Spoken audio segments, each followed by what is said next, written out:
Salut à tous. Salut. Bon, bienvenue sur le podcast Tatami Connection, votre podcast préféré après les autres. Je suis Jarod, il est Rolly et on est là pour vous faire la preview, l'analyse, les pronostics de l'UFC 311. Enfin, pas tout l'UFC 311, le main et le co-main event. Cet UFC 311 qui aura lieu la nuit du 18 au 19 janvier à l'Intuit Dome à Inglewood. Alors, ça aurait pu ne pas se faire, hein, parce que dans cet endroit-là, il y a un backup, mais il y a l'énorme incendie qu'il y a eu à Los Angeles et donc, ça aurait pu être décalé, mais enfin, en tout cas, déplacé. Mais en tout cas, quoi qu'il arrive, pour l'instant, c'est maintenu à cet endroit-là. L'UFC, vous les connaissez, de toute façon, ils ont prévu des backups normalement. Il y a un autre endroit qui peut les accueillir si jamais ça ne se fait pas là. Mais bon, l'événement est maintenu pour notre plus grand plaisir. Un énorme événement pour ce premier UFC numéroté de l'année. Franchement, c'est une belle carte. C'est une très belle carte et on aurait voulu analyser plus de combats. Mais bon, ça demande énormément de temps, donc on fera un débrief complet en fonction de ce qui se passera justement dans cette UFC. Avant de rentrer dans le vif du sujet, je vous rappelle notre collab 2025 avec Import Fight. Petite nouveauté, justement, donc déjà, qu'est-ce que Import Fight? C'est un site, je vous l'ai dit, de vêtements de sport qui ne sont pas vendus en Europe pour certaines marques et en France pour d'autres. Et donc, ils ont fait le pari justement de vendre ce matériel-là. Et franchement, c'est du matériel de qualité, des marques qui sponsorisent plusieurs combattants justement de l'UFC et autres, puisque c'est de la boxe thaï, c'est du MMA, c'est du grappling. Donc voilà, allez, n'hésitez pas à aller faire un tour sur le site d'Import Fight, je mets le lien en description de toute façon.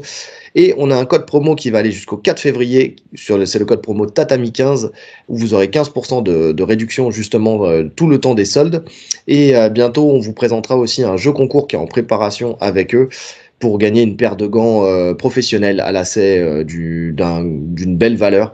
Donc quand j'aurai plus d'éléments, je vous en parlerai plus précisément, on lancera ce concours-là. Mais en tout cas, voilà, je vous l'ai dit, c'est une équipe qui est force de proposition, qui a envie de monter. Donc voilà, c'est super, c'est super. On commence ? C'est parti. On est là ? On commence avec le main event, puis on descendra sur le co-main après, avec Islam Makhachev contre Arman Tsarukyan, c'est la revanche. Donc la première fois qu'ils se sont affrontés, c'était à l'UFC Fight Night le 149 en 2019, donc ça remonte à loin, les deux ont évolué depuis. Là, Arman Tsarukyan va essayer de prendre le titre des poids légers à Islam Makhachev, il le voulait, il a appelé ce combat, il l'a eu.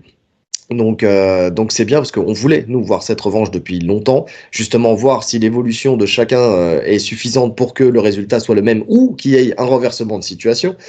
On a vu des belles performances des deux côtés, notamment les deux face à Oliveira. Donc même si voilà le combat de Tsarukyan, on aurait pu dire que ça aurait pu tomber d'un côté comme de l'autre, mais il a remporté ce combat et il a montré de belles aptitudes justement même de domination, que ce soit en boxe contre un excellent boxeur qui est Oliveira, mais même au sol avec son grand endpoint et avec sa défense de soumission qui nous ont beaucoup impressionnés. Donc voilà, on va voir ce que ça va donner. On commence avec le tail of the tape. Makhachev, c'est 1m78 pour une allonge d'1m79,1. C'est 26 victoires, 5 KO, 12 soumissions et 9 décisions. Et une défaite, 1 KO. Et on a Tsarukyan, c'est 1m70 pour une allonge qui est plus grande, puisqu'il a une allonge d'1m84,2 cm. 1m84,2 cm, c'est magnifique. Il y a du mètre, il y a du centimètre, il y a tout ce que tu veux là-dedans. C'est 22 victoires, c'est 9 KO, 5 soumissions et 8 décisions. Et on a 3 défaites, 1 KO et 2 décisions. Alors c'est marrant parce que déjà quand tu regardes les chiffres, alors il y a plus de soumissions de la part de Makhachev, mais bon ça reste quand même, tu vois, des deux combattants qui ont la capacité en fait de finir dans les 3 domaines de finition, c'est-à-dire par le KO, par la soumission ou par la décision. Donc déjà ça c'est déjà, t'as pas déjà dans les éléments, tu vois, t'as pas un truc qui te fait dire bon, lui, si j'arrive à passer le premier round par exemple, je sais que c'est bon, tu vois ce que je veux dire. Les deux ont prouvé qu'ils pouvaient aller jusqu'au bout, notamment Makhachev sur ses derniers combats, que ça soit contre Volkanovski 1 ou contre Poirier, montrer qu'il avait cette capacité à avoir la résilience d'aller finir à la fin ses matchs, quoi. Ouais, non, clairement. Pas juste un truc. Non, vas-y. Ouais. Ok. Donc, je l'ai dit tout à l'heure, les deux ont progressé depuis leur premier combat. Que ce soit en boxe pour les deux, mais aussi et surtout dans la gestion du combat. Moi, c'est ce qui m'a le plus marqué dans la Ouais. gestion du combat. Ils ont tous les deux évolué sur leur façon de gérer l'affrontement et notamment grâce à leur boxe qui a évolué. C'est vraiment ça. On est passé de deux lutteurs samboïstes, grappleurs, on va dire pour Makhachev, à, des boxeurs accomplis et ça a complètement changé la physionomie des combattants qui sont devenus beaucoup plus patients dans leur manière de combattre, moins dans le fait de shooter tout le temps. Ouais. Mais c'est encore plus parlant pour Tsarukyan, je pense. Que Tsarukyan, si tu regardes son premier combat, en plus, c'était ses débuts à l'UFC contre Islam, Mhm. c'était vraiment un pur lutteur. Oui, Voilà où Islam avait quand même cette vision MMA, même s'il n'avait pas la boxe qu'il a actuellement.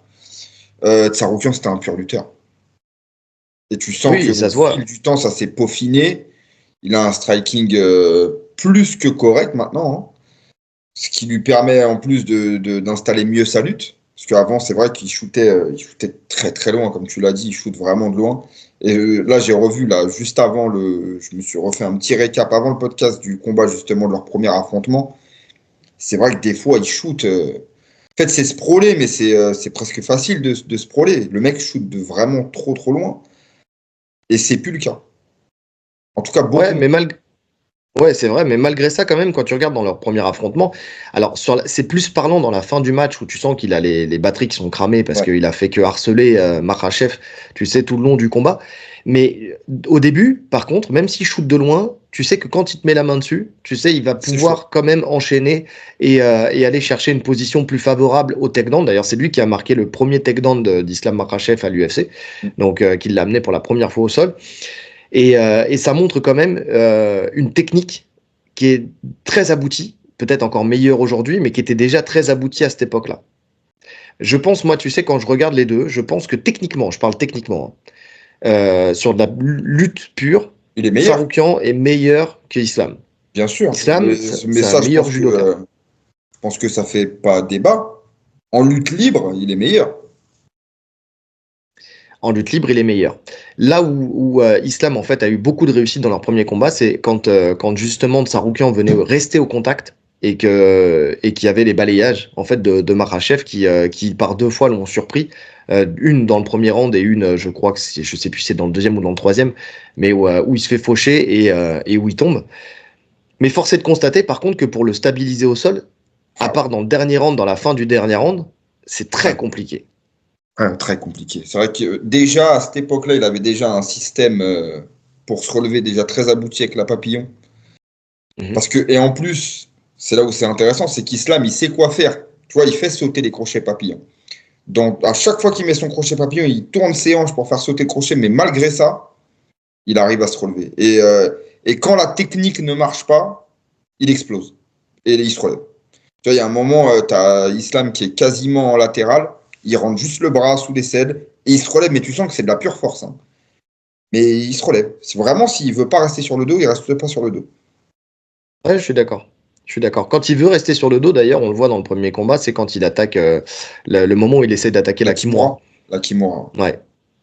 Donc, qui était pas mal, hein, en plus, ça a été pas mal engagé, la Kimura. Bon, après, Issam sait parfaitement défendre, mais tu vois, il l'a attaqué contre lui, et je sais plus dans quel autre combat je l'ai vu où il l'attaque aussi. C'est vraiment quelque chose qu'il utilise pas mal, tu vois, pour essayer justement soit de basculer l'adversaire et de le renverser, ou alors, peut-être, si possibilité, de soumettre, tu vois. Mais bon, on sait que son jeu au sol, de toute façon, c'est pas le jeu de la soumission, c'est pas là où il est le plus fort. C'est vraiment pour du contrôle et pour fatiguer, mettre du grand and pound. C'est sa meilleure arme en fait.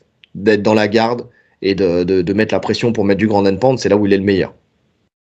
Ouais. Bah écoute, on vient de le voir, hein, contre Oliveira. C'est là où il a commencé à faire vraiment du dégât quand il était dans la garde d'Oliveira. Après, hormis l'alerte sur le. Parce que la guillotine, il ne la prend pas de cette position. La seule alerte qu'il prend, c'est le triangle en fin de deuxième. Oui, Le triangle, en plus, il était bien verrouillé, hein, avec la clé de bras qui commençait à s'engager. Mais sauvé par le gong, je pense que c'est l'alerte la plus chaude qu'il y a eu dans ce combat. Mais hormis ça, quand il est dans ta garde, tu sais, il a juste à suivre tes hanches, bien placer ses bras, ça, il sait parfaitement le faire. Et puis faire tomber les coudes, hein. Et on l'a vu, c'est marrant. ça fait beaucoup de dégâts. Ouais, et c'est marrant parce que tu parles de cette soumission et quand j'ai revu le combat justement des deux, j'avais ma femme qui était à côté de moi Et parce qu'il faut que je parle de ma femme au moins une fois par podcast, maintenant c'est devenu syndical. Donc, et je lui dis, allez, 15 secondes de plus. 15 secondes de plus, et ça se trouve, c'est pas le Tsaroukian qu'on a là face à Makhachev, mais on a un Oliveira 2, tu sais. Ouais, non, pour moi, vraiment, c'est la plus grosse alerte. Parce qu'il est parfaitement verrouillé. Il est Pas parfaitement la plus grosse verrouillé. alerte, la guillotine, hein. La guillotine, c'était une grosse alerte. Quand tu vois ses yeux, elle m'a dit, Bien sûr. justement, elle m'a dit, t'as l'impression que ses yeux vont sortir de son crâne. Non, c'est sûr. Mais bon, la guillotine, tu peux chercher l'angle, etc. Là, le bras, tu le vois. En fait, il attaque même pas le triangle. Ouais. Il attaque la clé de bras, tu vois. Il a le bras enroulé d'une telle manière que le bras, il va sauter. Sur C'est le bras cet sous angle-là, l'aisselle. le bras, il saute. Ouais. Bras sous l'aisselle, bras tendu. Ouais, En plus, il s'est relevé, le bras il s'est mis en exactement. extension. Ouais, Ah ouais, non, mais on connaît ce Juji. On le connaît. Et si jamais ça retombe, de toute façon, il verrouillait le triangle derrière. c'est Donc, ça. parce qu'il était très bien verrouillé son triangle, effectivement. Bon, maintenant, ce qu'a fait Oliveira à monter ses jambes et attaquer le triangle, c'est pas quelque chose que fait Makhachev plus que ça, tu vois. Donc, dans la garde, si jamais on se retrouve dans la même configuration là, le danger viendrait pas de là. Il viendrait peut-être d'ailleurs, d'une Kimura par exemple, ou quelque chose comme ça. Mais par contre, il viendrait pas d'un triangle comme ça à l'arrache. Puis on a vu que, enfin à l'arrache, je veux dire en explosion plutôt, parce qu'on a vu que de toute façon, il gérait très bien quand ça montait, parce qu'il y en a eu plusieurs autres Mhm. dans ce même combat où vraiment il revenait nager dedans pour revenir dans la garde et replacer son grand endpoint et notamment ses coudes comme tu disais tout à l'heure. Donc ouais, dans les coudes ils sont dévastateurs. Maintenant, tu sais, je sais pas pourquoi moi je vois pas Tsaroukian faire le même fight que dans le premier. Je pense que la stratégie elle sera différente. Tu sais, il parle d'une technique surprise, mais moi Mhm. je pense que c'est plutôt une stratégie surprise qui va mettre en place et qui devrait mettre en place. Moi je vois un chemin, hein. Je vois un chemin plutôt clair pour. Alors, je dis pas qu'il va gagner, on verra les pronostics tout à l'heure, mais par contre, il a un chemin pour gagner. Et c'est le blueprint qui a été donné et par Volkanovski dans le premier combat et par Poirier dans le deuxième. Parce qu'on s'est retrouvé avec deux personnes qui étaient plus dans la défense de lutte que dans l'attaque et qui ont cherché plus à rivaliser en boxe. On l'a dit, sa boxe, on va en parler de sa boxe. Sa boxe, elle est comment? Elle est bien meilleure qu'avant. Il prend peu de coups, il prend des crochets. Bon, Islam met des crochets, donc potentiellement il y a la kryptonite à son style. Mais bon, il est à distance, il a de la longe, il a de très bonnes jambes, donc il peut boxer, il peut rivaliser en boxe. Il l'a montré dans ce fight. Derrière, laisser Islam shooter et être plus dans la défense. Et si Poirier et si Volkanovski ont réussi à défendre, je pense que que Tsaroukian Ouais.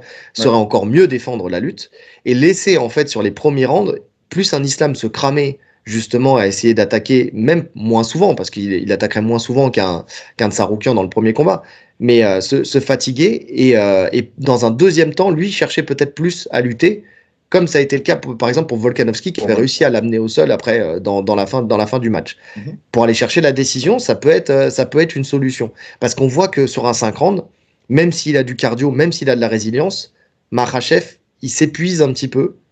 Maintenant, quid de est-ce que Tsaroukian ne va pas s'épuiser aussi, quoi?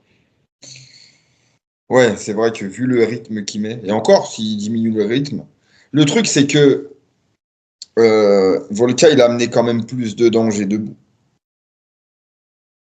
Et Poirier aussi. Et Poirier aussi. Voilà, on peut pas mettre Tsaroukian, même s'il a progressé, au même niveau que les deux que tu as cités.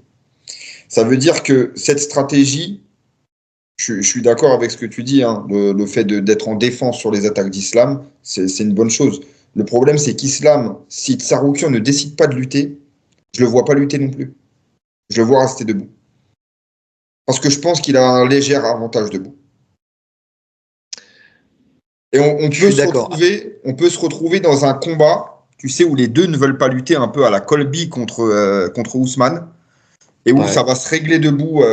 Chacun va chercher sa distance, il y aura du jab, il y aura. Et à ce petit jeu-là, je vois Makhachev déjà plus puissant, donc faire un peu plus de dégâts sur le long terme.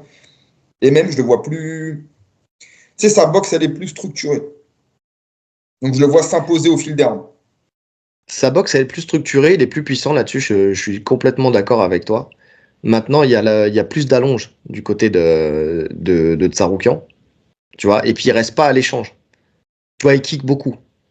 En fait, la différence avec Islam, qui lui kick peu, finalement, C'est plus de l'anglaise qu'il fait. Là, maintenant, De il plus en sort son plus. high kick et tout ça. De plus en plus. Il kick de plus en plus, mais c'est Non, je quand te même de parle de l'anglaise. l'anglaise. C'est plus en plus l'anglaise qui met en avant, justement. Oui, mais il kick aussi avec, tu sais, depuis qu'il a découvert qu'il avait Son ce high high kick, kick, ouais. il l'envoie quand même. Tu vois, donc là-dessus, il y a. Mais c'est vrai que c'est plus de l'anglaise qui met en place. Là où tu as un Tsaroukian qui a d'excellentes jambes, qui est souple, on l'a vu, hein, son Kakato Geri, son coup de pied, coup de pied de marteau, là, où il monte sa jambe très haut pour redescendre. Tu vois, il a des bons middle, il a des coups de pied retournés, enfin, tu vois, il a quand même pas mal d'armes à distance. Tu vois. Ce qui peut favoriser le fait, justement, de faire rentrer un peu plus Makhachev. Et s'il n'arrive pas à trouver sa distance, à peut-être essayer de shooter. Ça, c'est une possibilité. Et on sait que Makhachev, les shoots à l'ouvert, c'est pas sa spécialité. Il va aller chercher le single leg, mais c'est pas sa spécialité. Par contre, à la différence, et c'est là où, par contre, je vois dans cette stratégie quand même, tu vois, je vois pas zéro lutte de la part de Tsaroukian, mais beaucoup moins. Tsaroukian, on l'a vu, on l'a dit tout à l'heure, lui, shooter à l'ouvert, c'est sa spécialité. Ouais. Rester au contact, c'est pas son truc. Il part de loin, il part très bas, et une fois qu'il met la main sur toi, tu vois, il est quand même assez bon pour faire du chain wrestling derrière et essayer de t'amener au sol. Donc, et surtout, point important, même s'il se fait saisir la tête, parce que quand tu pars sur le single leg, on sait que Makhachev, il va prendre la tête, il va prendre le front headlock, il va tenter la guillotine, il va tenter le bras-tête. C'est des choses qu'il fait très bien, on l'a vu, hein, le bras-tête qu'il a fait à Poirier, il le fait très bien. Sauf que, et on l'a vu dans le premier combat, les sorties de Tsaroukian façon lutte, hein, juste des petits pivots, il tourne la tête, il colle son oreille au ventre de Makhachev, il pousse, il sort, il le fait à la perfection. Donc il peut se permettre de shooter de loin, tu vois, il peut se permettre de boxer de loin, ce qui va forcément à un moment faire shooter ou rapprocher Makhachev, tu vois. Ouais, ouais. Le truc, c'est que Makhachev, il est quand même ultra prudent debout. C'est-à-dire que même cette problématique des kicks de Tsaroukian, je ne vois pas forcément être inquiet sur ça. Parce il désengage dès qu'ils sont en danger. Après, il y a un point quand même qu'on peut noter, c'est que Tsaroukian est bien plus explosif, hein. C'est-à-dire que rentrer dans la distance, c'est vrai que à l'image d'un Volca, en fait, hein. À l'image d'un Volca, c'est le fait de rentrer dans la distance, ça peut surprendre. Maintenant, j'ai quand même du mal, hein. Honnêtement, j'ai du mal à le voir dominer debout. Je pense que sa boxe, par contre, là où elle va être utile, c'est pour imposer sa lutte.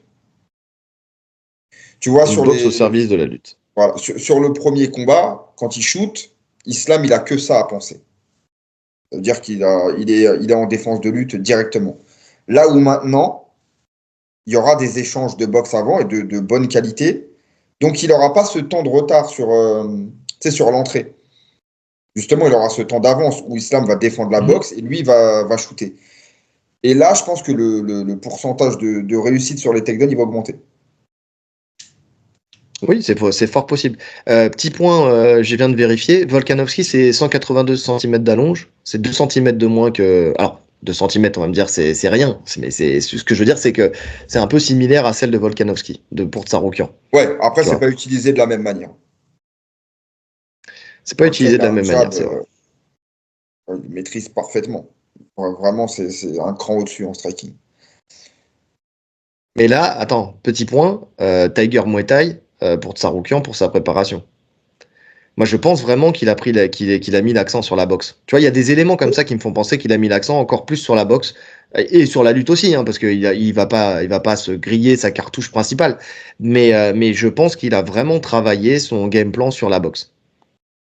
Je pense aussi, mais de toute façon, on le sait, hein, quand deux experts d'une discipline s'affrontent, en général, ça se règle dans l'autre discipline. Donc, moi, je serais vraiment pas surpris qu'on ait un combat de boxe, hein. Parce Ouais, que, mais bon, il y aura de la on lutte l'a quand même. vu, hein. Qu'on se rassure. Qu'on se rassure. J'ai du mal à voir un Tsaroukian ne jamais shooter. Ouais, non, Tsaroukian, il shootera. Islam peut faire un combat de boxe. Mais c'est vrai que Tsaroukian, au bout d'un moment, il va shooter. Maintenant, je sais pas. Franchement, ce combat, il est grave intriguant. Il est grave intriguant parce que c'est difficile de mesurer la progression qu'ils ont eue depuis leur premier combat. Il y a aussi une évolution physique, hein, surtout de Tsaroukian, parce que Tsaroukian, il était super jeune. Il y a quoi? Le combat, c'était il y a 5 ans. 2019. Il a 28 ans aujourd'hui. Ouais. Tu vois, 28 Donc, ans. 28 ans, il est voilà, maturité physique, on le voit, on voit sa shape sur les images qui ont tourné là. ouais. C'est quand même un autre Saroukian. Islam aussi, il est énorme. De toute façon, on l'a dit, c'est un des plus gros de la KT. Mais je pense que le déficit de puissance, il sera moindre comparé au premier combat. Oui, je pense aussi. Ce qui fait qu'il y aura moins de débauche d'énergie aussi, et donc peut-être plus d'endurance du côté de Saroukian aussi, tu vois. Tu sais, c'est des petits éléments comme ça qui penchent quand même de ce côté-là. Mais on a vu sur un 3 rounds contre Oliveira quand même que sur le dernier round, tu vois, il avait quand même une perte de concentration.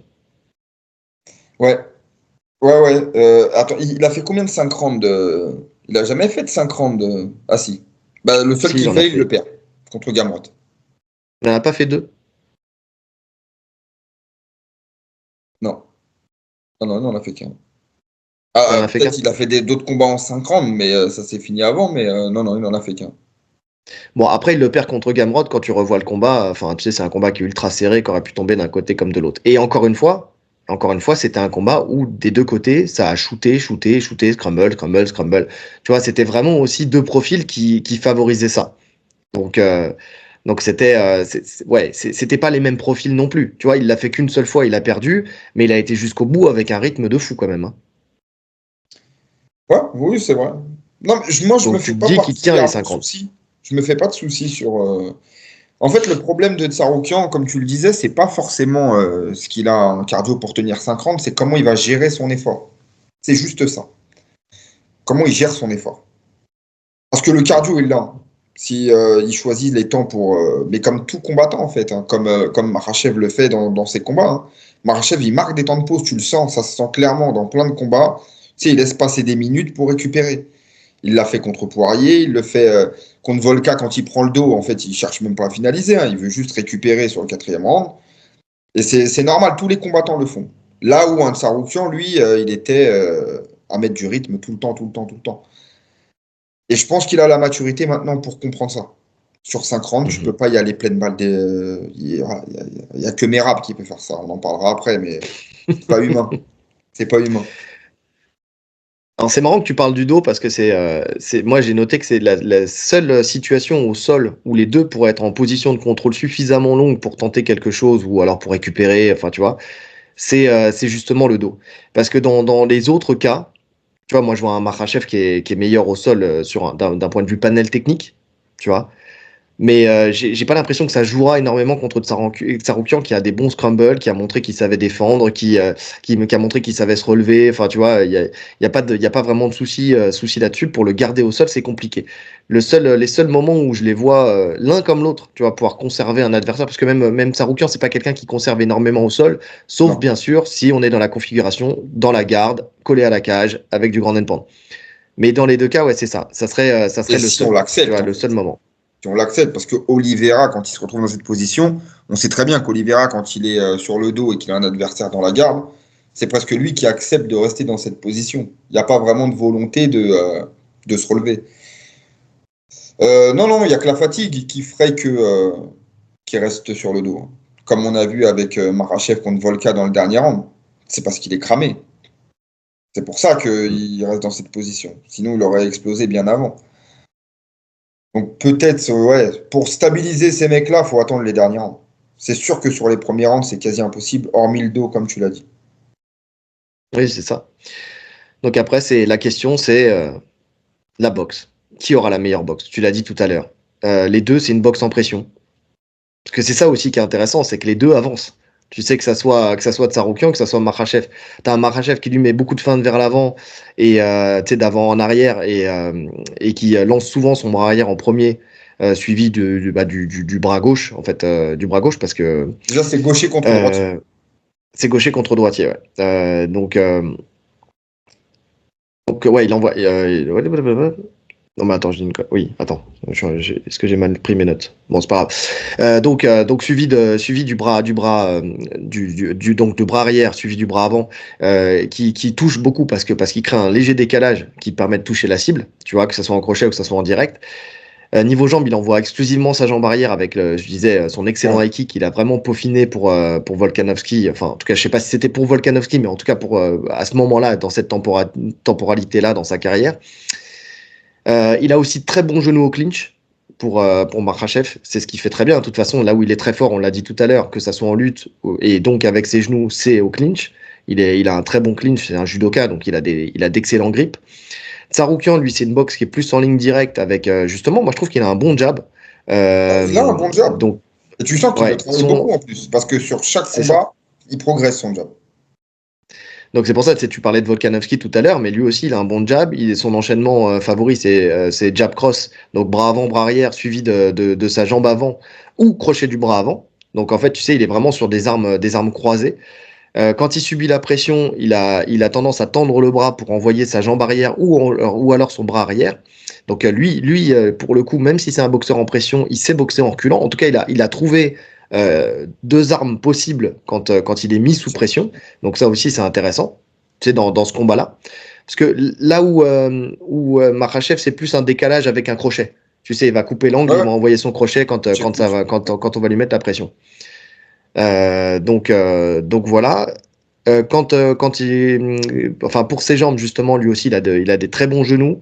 Il a son coup de pied marteau qui peut surprendre. Donc voilà, il prend peu de coups, même s'il est, comme je disais tout à l'heure, il est poreux sur les crochets. Donc ils ont montré tous les deux quand même qu'ils avaient un bon menton. Tu vois, parce que même Tsarukyan, il a montré qu'il avait un bon menton, même s'il y a eu des alertes. Il y a eu une alerte surtout par le passé, c'était avec Silva. Mais bon, sinon, dans sa carrière, il n'y a rien eu de significatif, tu sais, qui montre qu'il puisse tomber sur une frappe, quoi. Et même contre Silva, il réagit très vite. Il récupère très vite. ouais, c'est pour ça, franchement, c'est quand même assez équilibré. En tout cas, plus que. Tu sais, moi, honnêtement, je voyais Islam gagner une décision tranquille. Et quand tu analyses les forces et les faiblesses de chacun, ben finalement, c'est assez serré, hein. Il y a vraiment match. Tu vois, c'est ça qui rend le truc vraiment intéressant, c'est que il y a vraiment match. Il y a aussi ce côté, je disais qu'il était un peu moins structuré sur sa boxe, mais il a ce côté, tu sais, fougueux. En fait, il a vraiment la dalle, Tsarukyan. Tu vois, il a vraiment la dalle. Ce combat, il le demande. Il, il amène quelque chose de particulier. Tu vois, j'ai l'impression de revoir, on en parle beaucoup, mais le premier Volka qui demande à affronter Islam et qui, tu sais, contrairement aux autres adversaires qui craignent sa lutte, etc., qui veut vraiment y aller, on est dans ce même cas de figure. Pour moi, Tsarukyan, il veut vraiment y aller. Il n'y aura pas cette appréhension, justement, et cette aura dont on parle souvent de Makhachev sur ses adversaires. Il va l'affronter sur un pied d'égalité, où il se dit, j'ai fait quasi tu vois, j'ai tenu la distance avec lui en short notice à mon premier combat. Aujourd'hui, là, il est convaincu d'être au-dessus. On va voir. Moi, j'ai hâte de voir. J'ai aucune idée de la technique secrète. Est-ce qu'elle existe? Est-ce que c'est pas juste pour faire douter, mettre un petit doute dans la tête de Makhachev en se disant est-ce qu'il m'a préparé quelque chose? Tu vois, quand il sera devant lui, toujours se dire est-ce qu'il va faire quelque chose de spécial? Je vois pas, ça peut être quoi. Mais j'ai hâte. Ça fait longtemps que j'ai pas. C'est possible qu'il essaie de rentrer dans sa tête, hein. Tu sais, même Ouais. quand il dit ouais, celui qui était vraiment fort et intouchable, c'était Khabib. Les autres, c'est que, en fait, les autres bénéficient de son aura. Les autres ne sont pas Khabib. Tu vois, et c'est ce qu'on dit souvent. Tu sais, là, il y a un truc, là, tu vois, j'écoutais le film d'RMC justement sur Khabib, Islam, tu sais, tout le clan, tu vois, Nurmagomedov. Euh, c'est vraiment ça, quand tu regardes bien, tu sais, t'as l'impression qu'il pousse aujourd'hui, et c'est pour ça qu'on en parlait dans le dernier épisode d'Actu, tu sais, sur la communication, pour essayer de maintenir l'aura, tu vois, de préserver cette aura. Bien sûr. Sauf que, à l'époque de Khabib, il n'y avait pas besoin de communication. L'aura, elle était là parce qu'elle devait être là. Aujourd'hui, on nous vend le prochain comme toujours le meilleur. Meilleur que Khabib, meilleur que tout. La version 2.0, 3.0. Alors, on avait Islam qui était plus complet, meilleur. Ensuite, on a maintenant, on a Oumar, parce qu'on va en parler juste après, qui va être encore meilleur que Islam parce qu'encore meilleur boxeur, parce qu'encore plus complet au sol, parce que en fait toujours plus complet. Tu vois. Et dans le discours, dans ce film RMC, justement, il y avait ce discours-là. Tu vois. le côté imprenable parce que justement il y en a un qui est passé par la boxe thaï et qui lutte depuis qu'il est tout petit et puis ceci et puis cela. Mais non en fait. Le meilleur restera Khabib parce qu'il avait un style simple, efficace, épuré et une puissance de d'ours. En fait, tout simplement. Tout le monde le dit, tout le monde le sait. Et on le voit hein, quand il tourne avec les autres, que ce soit Islam Makhachev ou Oumar, mais qui est plus léger, donc ça s'entend aussi. Mais tu sens qu'il n'y a pas match. Mm. Il n'y a pas match. Même encore aujourd'hui où il s'entraîne juste comme ça, il n'y a toujours pas match. Il a ce truc-là. Il est très fort, c'est indéniable. Mais il n'y en a qu'un. Et même si les autres sont forts, très forts, il y a cette aura, mais il n'y en a qu'un. Et Tsaroukian, il est dans cette logique-là de compréhension, tu sais. Il l'a De dit dire, en mais en plus, fait, hein.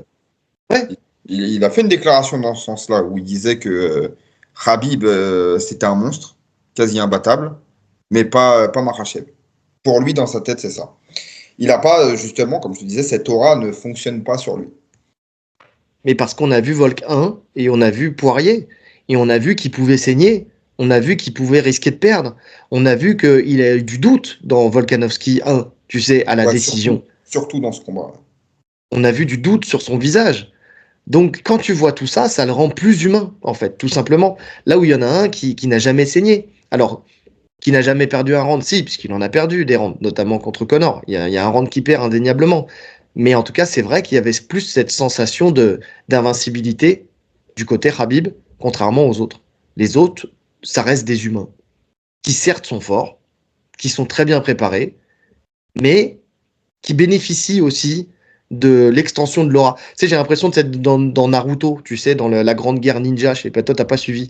Mais tu sais, il a son chakra du démon, tu vois, du démon à queue. Et dans la grande guerre ninja, comme il veut absolument protéger tout le monde, il partage son chakra avec tout le monde. Ce qui fait que, tu sais, tous les habitants, enfin, tous les combattants ont la robe de chakra, tu sais, de Naruto autour d'eux et sont protégés. Bon, c'est un peu long comme tunnel, mais tu sais, c'est un peu ça. Tu sais, c'est comme si Khabib, c'est pareil, tu vois. Il étendait son aura, de par ses déclarations aussi, sur les combattants pour que les gens, quand ils arrivent, se disent ah, ça va être compliqué quand même, parce que c'est le meilleur lutteur, parce que meilleur boxeur, parce que meilleur sol, parce que meilleur ceci, parce que meilleur cela. Mais si tu arrives à passer ça, ah, ça reste un combattant comme les autres, finalement. Il n'a pas une meilleure boxe. Attends, il a pas une meilleure boxe que beaucoup d'autres boxeurs de l'UFC. Il a une très bonne lutte, mais des lutteurs à l'UFC, il y en a de très très bons aussi. Ouais, Enfin, tu après, vois, là, on parle uniquement de cette KT. C'est vrai que dans cette KT, c'est ce qui se fait de mieux. voilà. En fait, c'est la chance d'être dans cette KT. Tu vois. Dans une KT où il y a beaucoup de strikers, vieillissants, où ça tourne en rond, où les profils, on sait que c'est pas des gens qui sont extrêmement forts au sol. Donc ça bénéficie à Ah, non, cette mais c'est team-là ça. aussi. C'est ça qui est intéressant. C'est ça qui est intéressant. Comme je te dis, même sur la partie boxe, tu vois. On sait que les strikers, tu peux pas te lâcher sur Makhachev. Tu peux pas te lâcher, c'est pas possible. Parce que justement, tu as cette crainte de tomber. Mhm. Là où les deux, là, Tsarukyan et Makhachev, debout, ils vont échanger pleinement. Parce qu'ils savent que tant qu'ils sont frais, en tout cas tant qu'ils sont frais, personne ne prendra l'avantage, clairement. Alors oui, les deux peuvent se faire tomber. Les deux peuvent se faire tomber, il n'y a pas de souci. Mais prendre une position dominante, ça va être très compliqué. Au début du combat, en tout cas, ça va être très compliqué. Oui, et puis comme j'ai dit tout à l'heure, Poirier l'a défendu. Poirier, elle l'a défendu. Il a réussi à défendre la lutte de Makhachev. Ouais, à plusieurs reprises. Parce qu'il y a un système de vase communicant, de toute façon, c'est ce qu'on disait à chaque fois. Plus il devient fort en boxe, et donc il travaille sa boxe, et plus la partie lutte, elle descend. Elle Tu régresse vois, un petit peu. c'est... C'est obligatoire. Eh oui. C'est obligatoire. Donc, d'ailleurs, j'en parlais encore ce week-end en compétition avec un élève qui s'est mis au MMA, et je lui ai dit, bah, le truc, c'est qu'il a moins performé qu'avant quand il faisait que du grappling. Mais c'est normal. T'es C'est plus obligé. focus que sur une discipline. C'est obligé. Donc, ça reste normal. Quand tu débutes, tu vas progresser dans tout, évidemment. Mais quand tu atteins à leur niveau, là, quasiment l'excellence, tu vois, et que tu vas te focus plus sur une discipline, automatiquement, l'autre, tu vas régresser un peu. Alors évidemment, tu auras toutes tes années de pratique qui font que tu seras toujours fort. Mais tu sais, ça se joue sur de la sensation, des demi-secondes d'inattention et ça change tout. Et oui, je suis d'accord. Je pense qu'il a mis plus l'accent sur sa boxe. Maintenant, je pense que, comme tu l'as dit, de Saroukian aussi. Je pense que lui aussi travaille énormément sa boxe. Mm. Pour ça, moi, je sens quand même bien un combat de boxe, hein. Je le sens de plus en plus, ce combat de boxe. Je m'attends à une guerre en lutte, parce que c'est ce que je veux voir, en fait. Quand c'est vrai que moi, je suis super frustré quand je vois deux spécialistes d'une discipline. J'aime bien quand ils s'affrontent dans ce domaine-là, tu vois, vraiment pour les départager. Mais c'est rarement le cas et je pense qu'on va se diriger encore une fois vers un combat de boxe. Écoute, je sais pas. Je sais pas, je saurais pas te dire. Je pense qu'il y aura plus de boxe, mais ouais, j'ai du mal à voir un Tsarukyan pas shooter. Parce que sur le premier combat, il n'y a quasiment aucune boxe, hein. On est Mm. vraiment dans un combat de lutte. Dans un combat de lutte. Même Grand Pound, il n'y a quasiment pas, hein. C'est vraiment que des scrambles. Ça tourne, ça Non, parce tourne, que ça ça se tourne. relève à chaque fois. Ouais. Bref. Est-ce que tu as des choses à rajouter sur le point de vue technique, stratégique, technico-tactique? Non, non.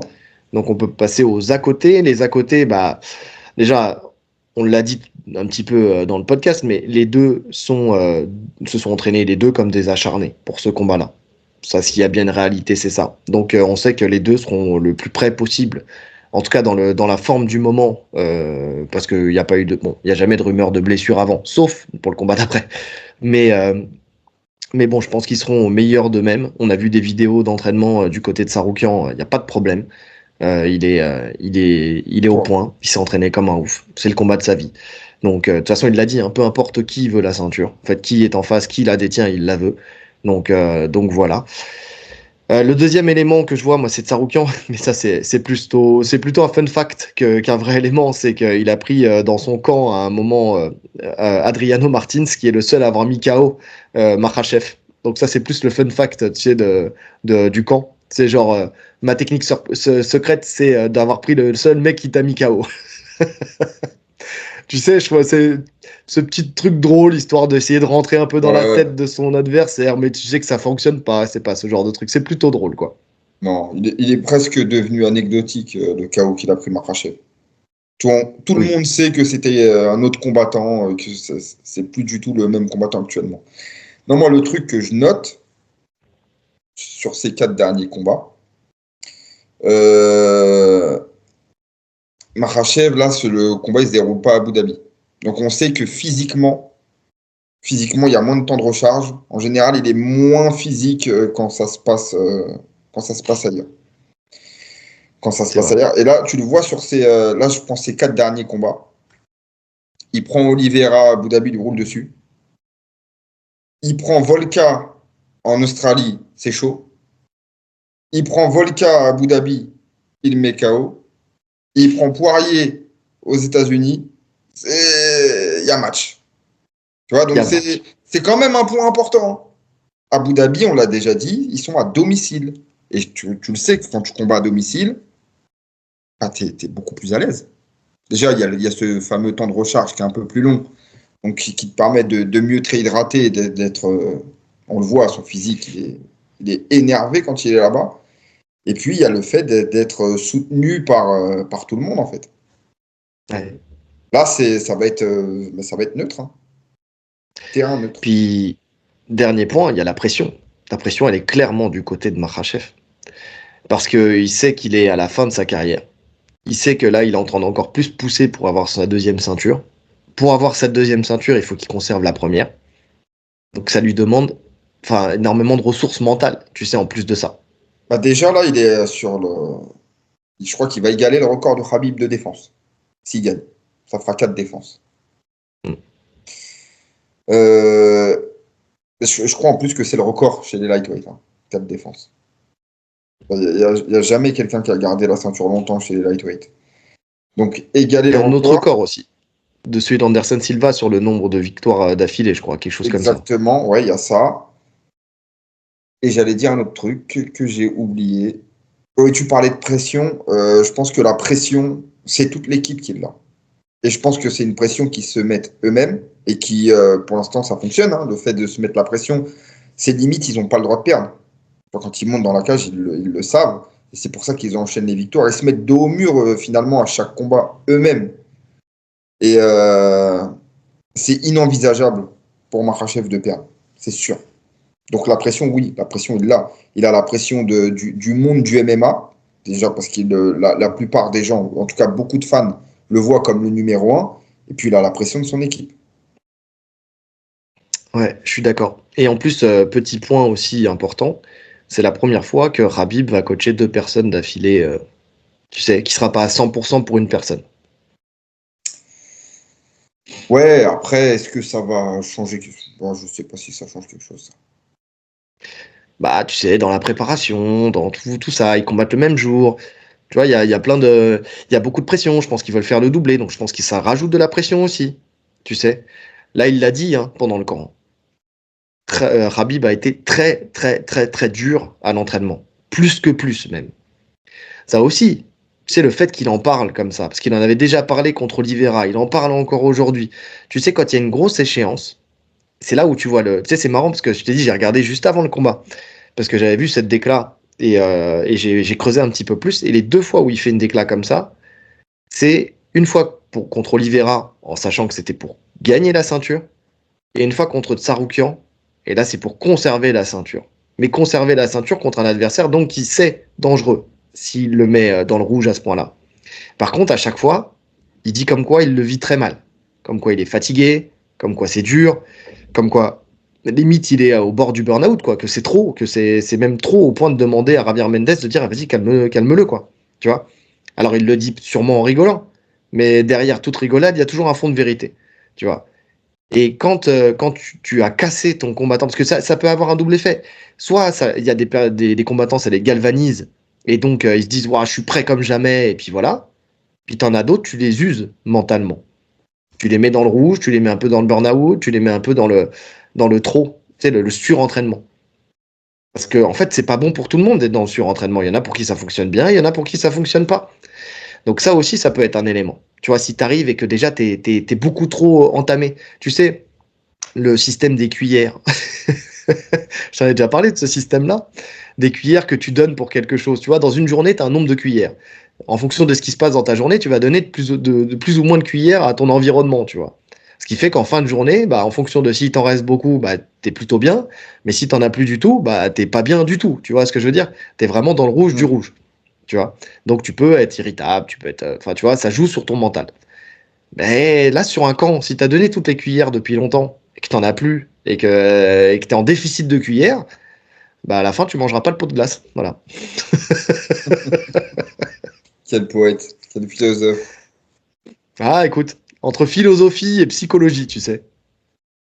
Non, mais ça peut jouer, hein. Ça peut jouer. Ouais, après, moi, je pense que c'est toujours le cas. Je pense que là, il en parle là, mais je pense que c'est toujours le cas. Les entraînements de cette team, c'est. Franchement, quand tu rentres en camp, ça doit être l'horreur. C'est aussi une des raisons pour laquelle ils sont aussi forts, hein. C'est que je pense que quand ils disent entraînement difficile, combat facile, eux, ils le vivent vraiment, tu vois. Chaque combat, chaque entraînement, c'est la guerre. Ouais, je suis d'accord. Sauf que Après, de ce oui, que je je suis disais, tu d'accord. sais. Là, tu uses. C'est sûr que c'est peut-être une des raisons pour laquelle ils comptent tous, ils parlent tous de retraite tôt, tu vois. C'est parce que l'entraînement est ultra, ultra difficile à maintenir. Mais tu vois, ce qu'il disait, c'était qu'à l'époque où il s'entraînait avec Rabib, et pas avec Rabib coach, mais Rabib athlète, tu vois, Ouais. c'était dur, mais c'était raisonnable. Il dit là, alors peut-être qu'il a progressé depuis, mais il dit c'est peut-être le manque d'expérience en tant que coach, tu vois, qui fait que même quand tu as fait un entraînement dur, il trouve toujours des exercices en plus à te faire faire derrière, tu vois. C'est-à-dire qu'il va toujours plus loin, toujours, toujours, toujours. Il faut toujours que ce soit plus dur. Comme s'il fallait absolument, tu sais, il a tellement à cœur en fait de faire, de prendre la relève de son père avec la réussite justement de cette team via son père, que des fois tu peux être toi-même dans l'erreur. Et si personne, de par son aura, n'ose lui dire, tu vois, et s'il veut pas le comprendre, bah, ça peut être contre-productif à un moment. Ouais, ouais. Bah, en tout cas, pour l'instant, c'est pas le cas. Pour l'instant, c'est pas le cas. On verra. On verra. On verra ce week-end. Pronostic, mon cher Rolly. Vas-y, je te laisse commencer. Euh, Pronostic, déjà, pour moi, le combat va à la décision. Ouais, on est D'un d'accord. côté comme de l'autre. Mhm. Et je mets Makhachev favori Allez, quand même 60-40. Bah écoute, on est d'accord. C'est ce que je vois aussi. C'est ce que je vois aussi sur le papier. Alors c'est vrai que là, dans l'analyse, on a vu des chemins et on a vu des potentialités pour Tsarukyan, mais il y a quand même deux éléments qui me font pencher pour Makhachev, c'est la puissance physique, déjà. Parce que même s'il a évolué physiquement, Tsarukyan, tu sens qu'il y a quand même une puissance physique qui est dégagée quand même de Makhachev. Mais Et puis, c'est même pas que ça. C'est que tu et ça sens cap... qu'il pèse plus sur les contrôles, etc. Tu vois. Il sait comment bien peser, il sait comment se placer mieux, tu vois, au niveau du positionnement de ses hanches, là, pour la partie seule. Mais même quand ils sont debout. Tu vois, quand ils sont debout et qu'il met le whizzer et qu'il pèse, il sait exactement comment se placer pour dépenser moins d'énergie tout en te faisant utiliser ton énergie à toi. Donc il a quand même cet avantage technique où il peut plus ou moins rivaliser en lutte, même si je le vois un petit peu en dessous en lutte pure, on l'a dit. Mais il compense par ce travail en fauchage, en tout ce qui est judo, en fait, tu vois, le sambo, qui fait vraiment toute la différence. Donc je le vois un peu au-dessus. Ouais, je suis d'accord. Et puis la deuxième des choses, c'est qu'il a montré qu'il est, encore une fois, on l'a dit tout à l'heure, hein, mais sa résilience, le fait d'aller chercher une victoire jusqu'à la dernière seconde, quoi. L'étranglement, l'amener au sol, l'étranglement de Poirier en est la preuve. Ouais, clairement. Clairement. Clairement. Et là, par contre, c'est là où ça va être intéressant, c'est qu'on se retrouve dans deux combattants pareils, tu vois, sur ce point-là. C'est que j'ai aucun doute que jusqu'à la dernière seconde, Saroukian, il va tenter sa chance. Ouais. Donc réponse ce week-end. On enchaîne avec Merab Valishvili contre Oumar Nurmagomedov pour la ceinture des poids coqs. Donc ceinture qui va être défendue par Dvalishvili après. Alors attends, il l'a gagné contre O'Malley. Est-ce qu'il l'a redéfendu? Attends, j'ai un trou de mémoire. Il a gagné, non, il a gagné que contre Malais. Il n'a pas Ouais, défendu. c'est tout. C'est la C'est sa première première défense. défense, ouais. C'est sa première défense. Exactement. T'étais plus avec moi là, un quart de Non, seconde. non, parce que il parlait de la défense justement contre. Contre Figueiredo. Ou contre Exactement. Petroyan. Ouais. Figueiredo ou Petroyan. Ok. Donc c'est ça. Ouais, mais j'ai eu un trou, je sais pas, j'ai eu un blanc de savoir, putain, si ça se trouve, il y a un combat qui s'est calé entre les deux. Parce que vu qu'il combat avec beaucoup de régularité, tu sais, il y a un moment, tu sais plus si c'était avant, pendant, après, bon, bref. Donc voilà. Le tail of the tape. Donc Merab, c'est 1m78 pour une allonge d'1m72,7. C'est 18 victoires, 3 KO, une soumission, 14 décisions. L'homme sait aller à la décision et on le sait. Et c'est 4 défaites, une soumission et 3 décisions. D'ailleurs, cette soumission qui est extraordinaire, où il se fait endormir 3 fois dans la même guillotine, c'est vraiment. Je sais pas si tu l'as vu, moi je l'ai revu contre Simon. Où il prend la guillotine, il s'endort, il se réveille, il s'endort, il se réveille, et c'est Godard qui finalement a été voir les juges en disant bon, il a perdu. Allez frérot, même s'il dit que non, il a perdu. On va pas se mentir. Donc voilà. Et on a Oumar Nurmagomedov, c'est 1m73, donc légèrement plus grand, pour une allonge légèrement plus grande aussi, 1m75,3. 18 victoires, même nombre de victoires, 2 KO, 7 soumissions et 9 décisions, mais lui est invaincu jusqu'à aujourd'hui. Donc, écoute, c'est un combat qui est pas facile à pronostiquer. Moi, déjà, c'est la première des choses que je vois, parce que les deux ont un style plutôt similaire. Peut-être avec plus de finesse technique au sol pour Oumar. Mais le truc, c'est que la différence, c'est que c'est un vrai test pour Oumar qui n'en a jamais eu jusqu'à maintenant, à part Cory Sandhagen, qu'il a réussi à passer. Même si, bien que j'ai vu que c'était justement dans le documentaire RMC, parce que tu fais un highlight de ce que tu veux mettre dans le highlight, où tu vois, ils ont mis que des phases où tu sais, t'as Sandhagen qui touche pas en boxe et qui se fait rooster en boxe. C'était plus compliqué que ça, les amis. Hein. Ouais, C'était quand même en boxe, il a quand même donné beaucoup à Oumar. Au sol, il a très bien défendu, même si les amener au sol, enfin les prises de dos, elles étaient magnifiques du côté d'Oumar. Et même en lutte, il a réussi à défendre. Il a réussi à défendre. Alors, Oumar était meilleur, il a réussi à reprendre l'ascendant, mais c'était pas si simple que ça quand même. non, C'était pas non. un combat à sens unique, loin de là. Donc voilà. Mais donc à part ce test-là, du côté de Merab, lui, il a affronté O'Malley, Cerudo, Petroyan, Aldo, Marlon Moraes. Rien que ces noms-là, déjà, tu as compris que c'est pas le même niveau d'adversité et donc pas la même expérience prise sur les combats, quoi. Ouais. Donc il y a cet inconnu, c'est vrai. Après, cet inconnu, on l'a déjà eu Ne serait-ce que pour Makhachev. Mhm. Makhachev, quand il combat Oliveira, il a un seul combat contre un top. Donc, D'ailleurs, il prend qui juste avant? c'était Hooker. C'était Enfin, Hooker. le gros top, c'était Hooker. Voilà. Et c'était, ouais, voilà. C'était même pas le top top. Mm. Donc il y avait quand même cet inconnu. Il a confirmé derrière. Maintenant, oui, c'est vrai que c'est vraiment son gros test. Là où Merab, il a confirmé et il fait que confirmer. Il a roulé sur tout le monde, Merab. Il a roulé sur tout le monde Oui, en ayant la même stratégie et personne n'a réussi à faire quoi que ce soit. oui. Et c'est surtout, tu sais, qu'on vend Oumar, surtout plus que meilleur au sol, on le vend meilleur en striking. Tu sais, que Merab. Ça, c'est vraiment un truc où on le vend meilleur en striking, alors qu'il ne faut pas sous-estimer le striking, justement, de Merab, pour le coup. Puis surtout, il a affronté ce qui se fait de mieux en termes de striking, parce que c'est une KT, justement, où il y a des strikers d'élite, qu'on prenne, justement, O'Malley, qu'on prenne Petr Yan, qu'on prenne José José Aldo. Aldo, ou même Marlon Moraes. Enfin, tu vois, c'est quand même ce qui se fait de mieux en striking. Et en striking, soit anglaise ou pied-point, tu vois ce que je veux dire? Enfin, donc, et avec des gabarits différents, parce que quand tu prends un O'Malley qui est très grand, longiligne, avec un coup d'œil de malade, quand tu prends Petr Yan, qui est ramassé, mais qui est très hermétique, et qui va t'envoyer un kickboxing ou un Muay Thai d'élite, un José Aldo de la même manière, et tu vois qu'en fait, il a réussi à annihiler tout le monde et même à toucher tout le monde. Parce que quand tu regardes entre Petr Yan et Merab en fin de combat, celui qui est poché à l'œil, c'est Petr Yan. Donc, j'ai du mal à voir, en fait, Oumar a porté quelque chose de ce que j'ai analysé, de suffisamment bon en striking pour outstriker Merab. En striking pur, ouais. Maintenant, de tous les noms que tu as cités, il y en a aucun qui a amené un danger en lutte pour Merab. C'était lui le danger. Ça aurait pu être Petr Yan, qui a quand même de la lutte, tu vois. Et sauf que le problème, Ouais, c'est qu'il a jamais pu s'exprimer. Bah, si, quand tu regardes quand même Petr Yan contre Sterling, tu vois que ça, il y a match. Tu vois, surtout dans le premier combat, il y a match en lutte entre les deux.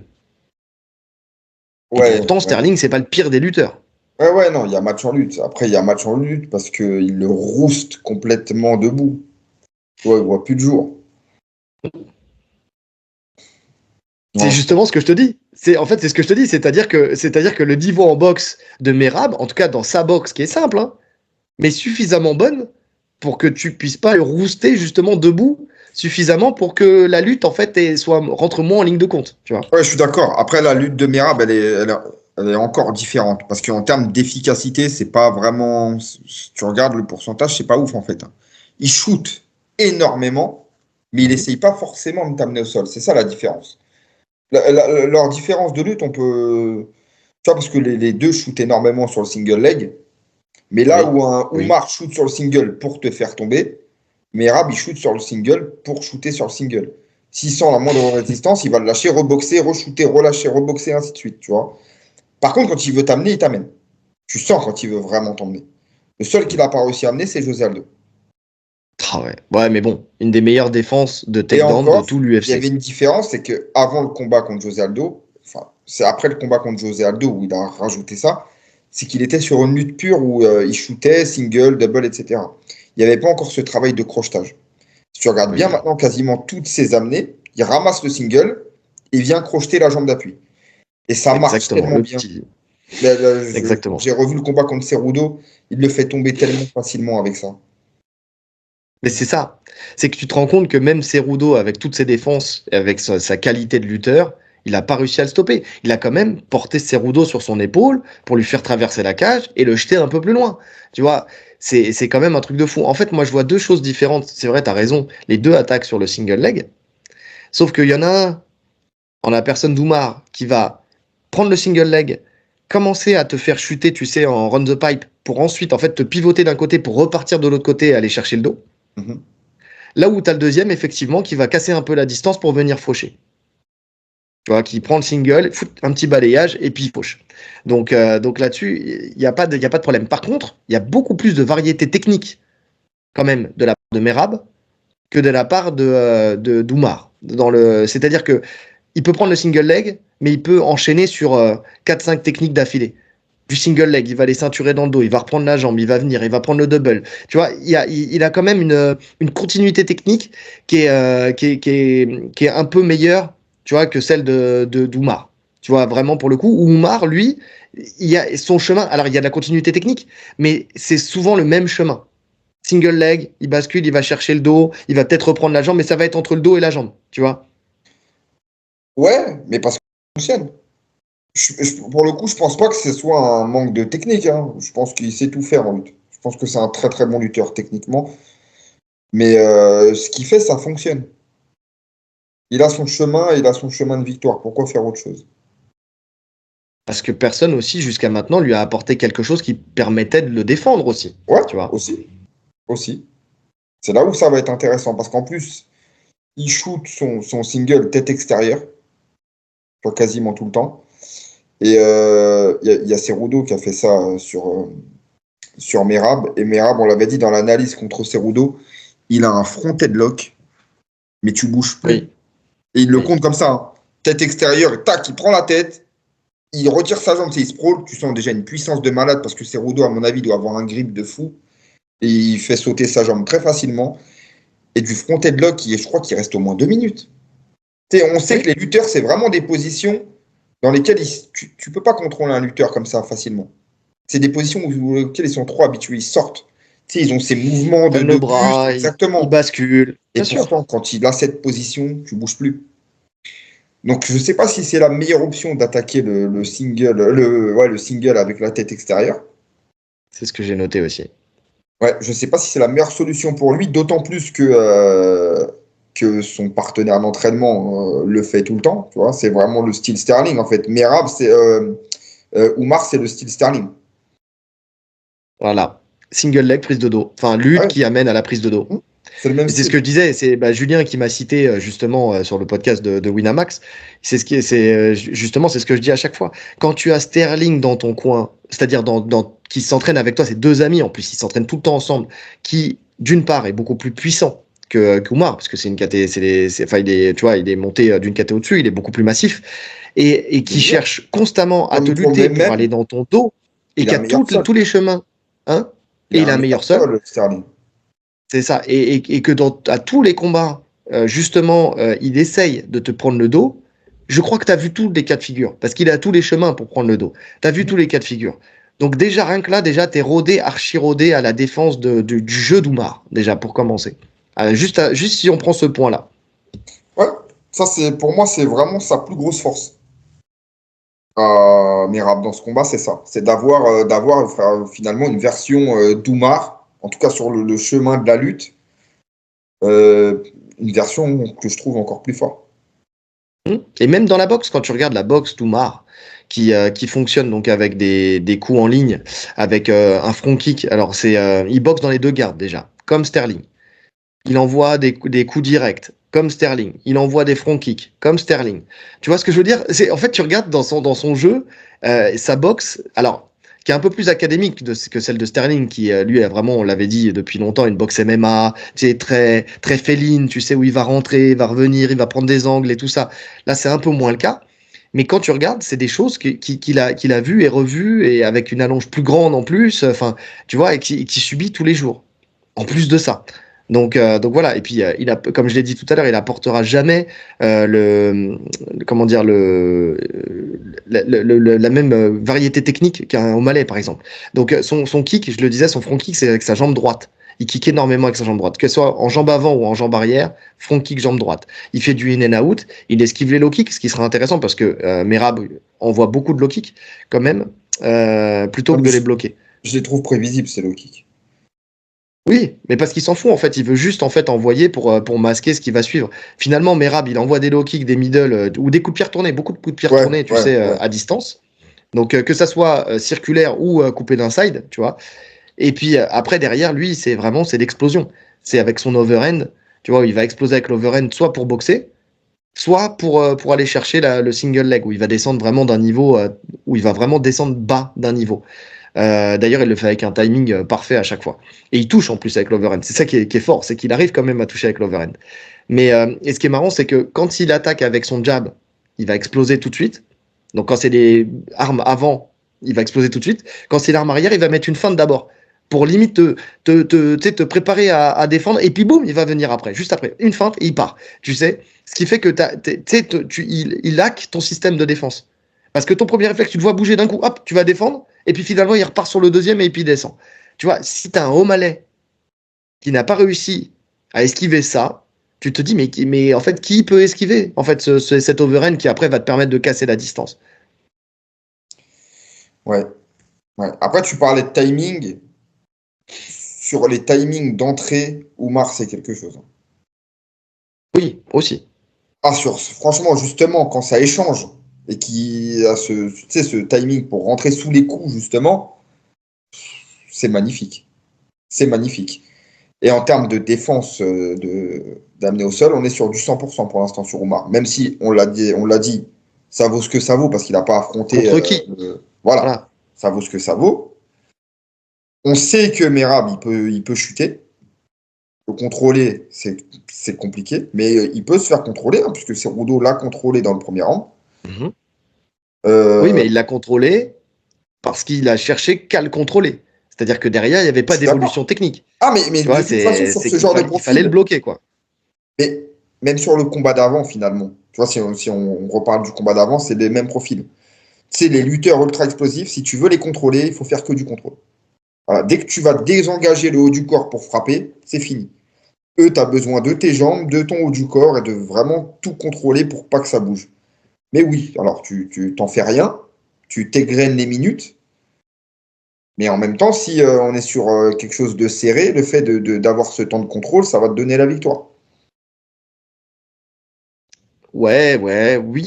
Mais faut-il encore pouvoir le contrôler? Parce que quand tu regardes contre Cerudo, effectivement, il se fait contrôler avec son fameux, triangle sur la jambe. Tu sais, il est dans la demi-garde, il ferme le triangle fort et il faut voir les cuisses de Cerudo. Hein.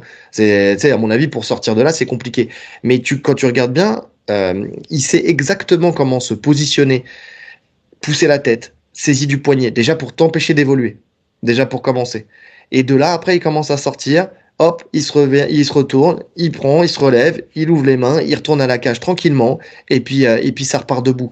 C'est quand même très très compliqué enfin, je le vois pas contrôler Merab sur 2 minutes d'affilée. Tu vois ce que je veux dire? S'il le contrôle, allez, c'est sur 20 secondes max. De toute façon, je ne vois pas Oumar dans son cheminement, dans ce qu'il nous montre, rester statique au sol sans chercher à améliorer sa position. Il a quand même cette recherche constante du fait qu'il soit un meilleur grappleur. Tu vois, c'est un bon grappleur, Oumar. Donc il a cette volonté de chercher toujours à améliorer sa position et notamment le dos. Tu vois, il cherche tout le temps le dos. Mais ouais, c'est vrai que prendre le dos à Merab, à mon avis, c'est quelque chose de très compliqué.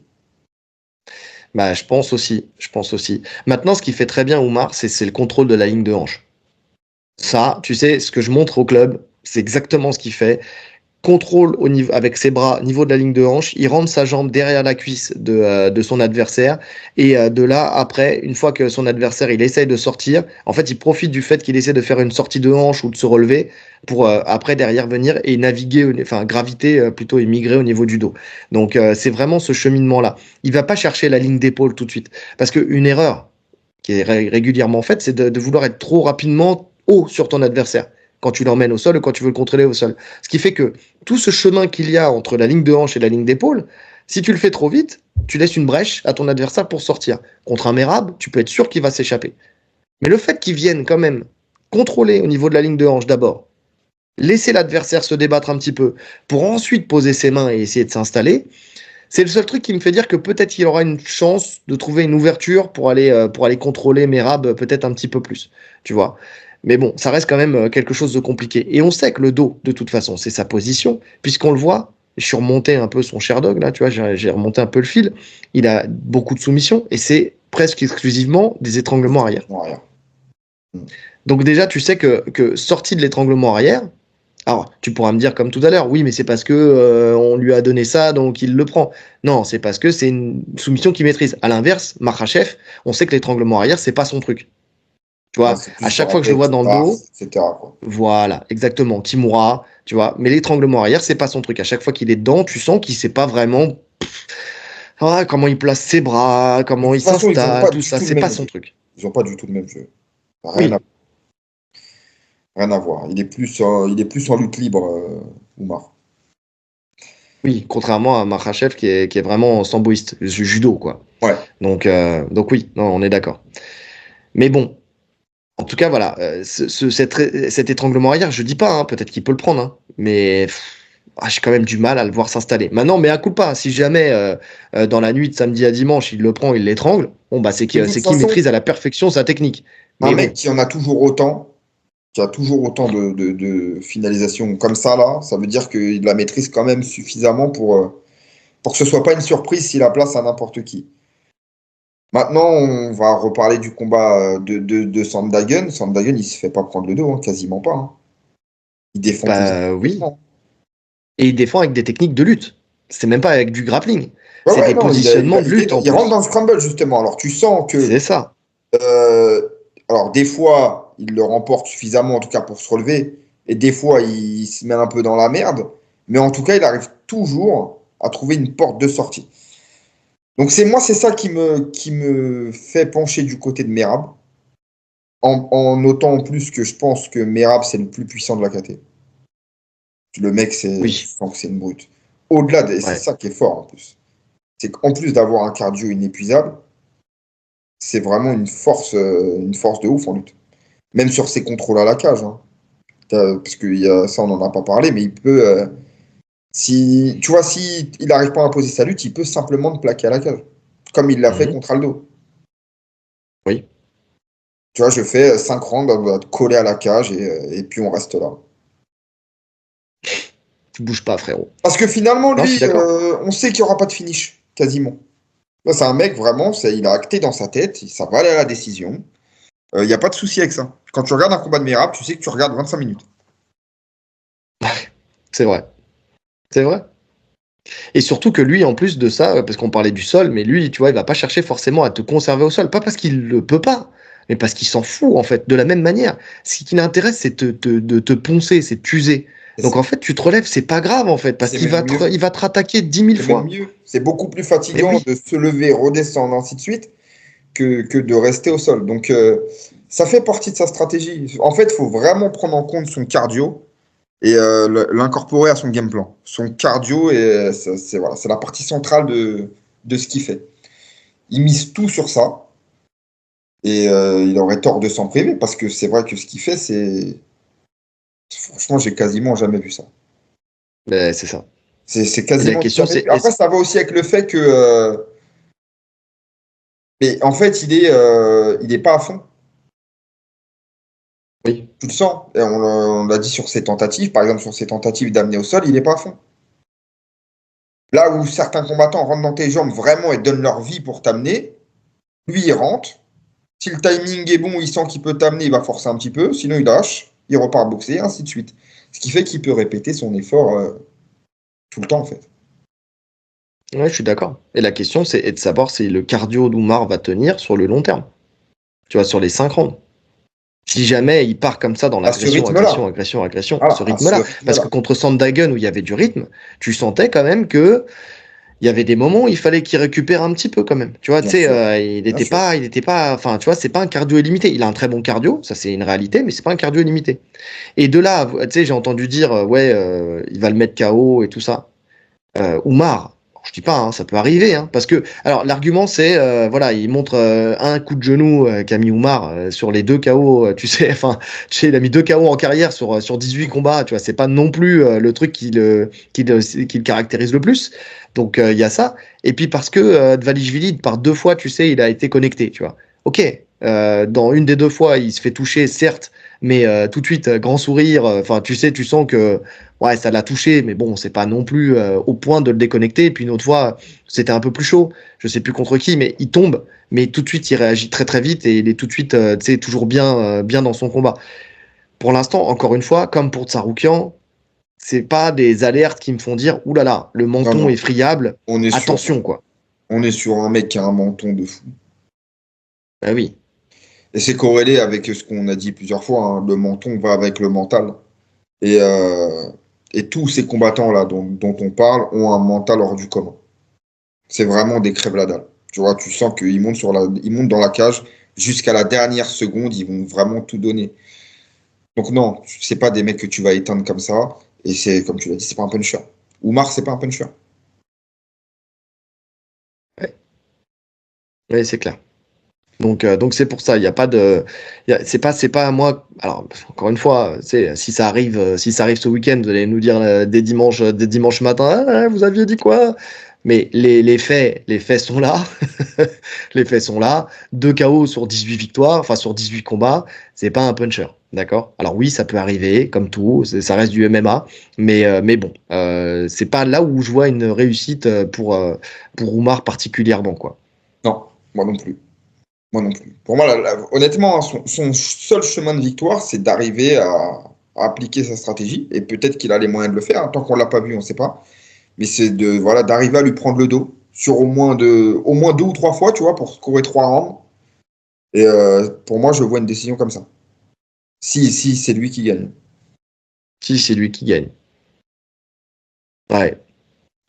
Ouais, mais c'est pas un chemin facile, hein. C'est pas gagné d'avance, hein. C'est loin d'être facile. C'est loin d'être facile. Parce que, parce que j'ai l'impression que plus les rounds avancent, plus Merab est fort. Oui. Plus il se Bah lâche. parce que c'est pas qu'il est fort, c'est que plus il y en a un qui baisse de régime quand l'autre non. C'est ça. C'est vraiment, il y a de ça aussi, hein. Et puis il se lâche. Tu sens qu'il se lâche. Moi, je le sens. En fait, Merab, je le sens. Et alors, particulièrement sur son dernier combat contre O'Malley, en tout cas sur le premier round, tu sens qu'il est hyper tendu. Il maintient vraiment. Il est discipliné, contrairement à d'habitude où il est plus fougueux, où il avance, etc. Là, tu sens qu'il a un game plan. Il reste loin d'O'Malley et il l'épuise comme ça. Et son rythme augmente petit à petit. Et je pense que là, on va avoir un Merab. C'est le fait qu'il soit champion, il va être encore plus dangereux. Parce qu'il va plus.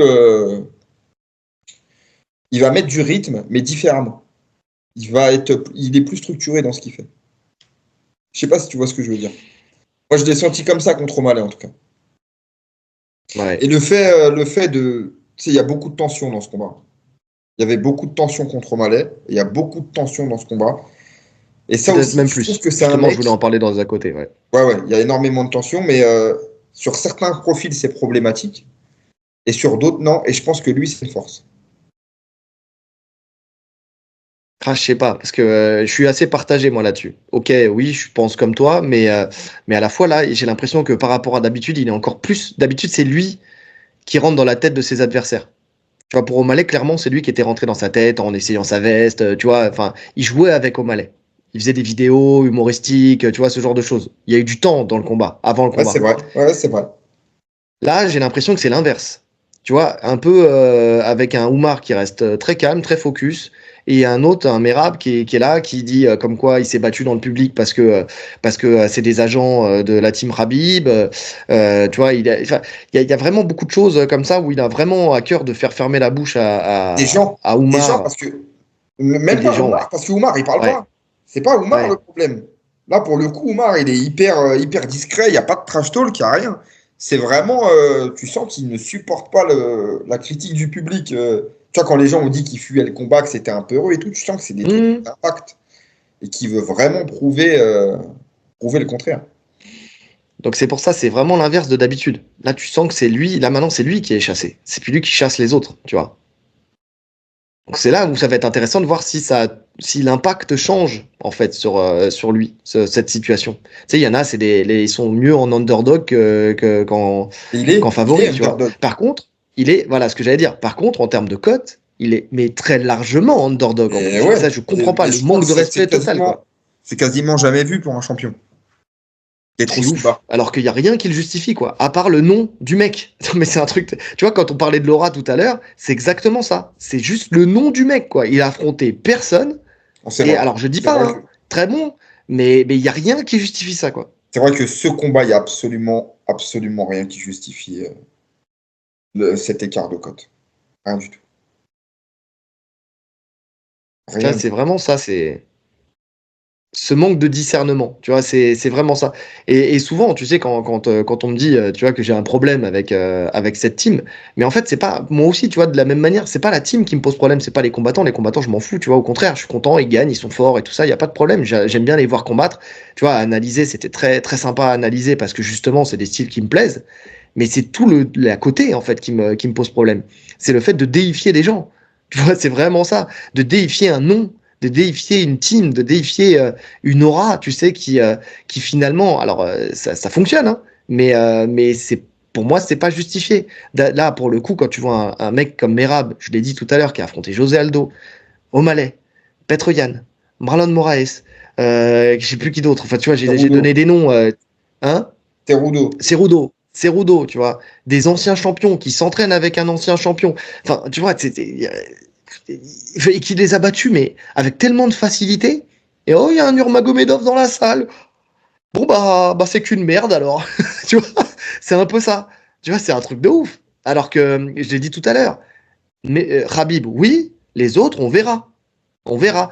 Là, Islam, effectivement, il fait son trou et tout ça, il n'y a pas de problème. Tu sais, petit à petit, tu vois, il est en train de justifier. En fait, c'est juste qu'on disait, qu'on attendait, en fait. Il justifie, maintenant qu'il commence à accepter de combattre, de prendre une revanche, de ceci, de cela. Il justifie son statut et c'est très bien. Et je serais le premier à le féliciter et à dire bravo, t'as fait ce qu'il fallait, merci, t'as mérité ta retraite ou t'as mérité de monter.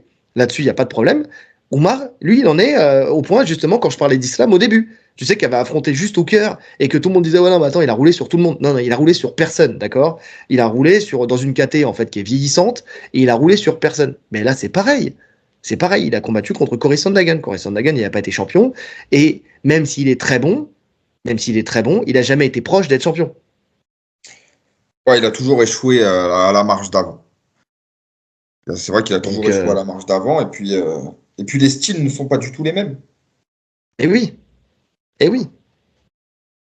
Toi, si Oumar, avant d'arriver, parce que tu sais, on parlait tu sais, dans Mandal, là, justement, il parlait du champion le plus dominant pour Islam.